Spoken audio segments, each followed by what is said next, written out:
Hi hello welcome to Preksha's cookings and vlogs. ನಾನಿವತ್ತು ಮುಂಬೈನಲ್ಲಿ ಗಣಪತಿನ ವಿಸರ್ಜನೆ ಮಾಡೋ ಟೈಮ್ನಲ್ಲಿ ಯಾವ ಥರ ಕರ್ಕೊಂಡು ಹೋಗ್ತಾರೆ ಆ್ಯಂಡ್ ಡ್ಯಾನ್ಸ್ ಎಲ್ಲ ಯಾವ ರೀತಿ ಮಾಡ್ತಾರೆ ಅನ್ನೋದನ್ನು ತೋರಿಸ್ತಾ ಇದ್ದೀನಿ. ಈ ಗಣಪತಿ ಲಾಲ್ಬಾಗ್ ರಾಜ ಅಂತಾರೆ. ಮುಂಬೈನಲ್ಲಿರೋ ದೊಡ್ಡ ಗಣಪತಿನಲ್ಲಿ ಇದು ಕೂಡ ಒಂದು.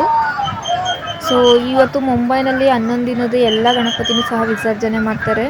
ಸೊ ಅದರಲ್ಲಿ ಈ ವ್ಲಾಗಲ್ಲಿ ನೀವು 4ರಿಂದ 5 ಗಣಪತಿನ ನೋಡ್ಬೋದು. ಸೊ ಹಾಗಾದರೆ ಬನ್ನಿ.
ಸೊ ನೋಡಿದ್ರಲ್ಲ, ಇವತ್ತಿನ ವ್ಲಾಗ್ ನಿಮ್ಗೆ ಇಷ್ಟ ಆಗಿದ್ರೆ ಲೈಕ್ ಮಾಡಿ, ಶೇರ್ ಮಾಡಿ ಆ್ಯಂಡ್ ಸಬ್ಸ್ಕ್ರೈಬ್ ಮಾಡಿ. Thank you for watching video.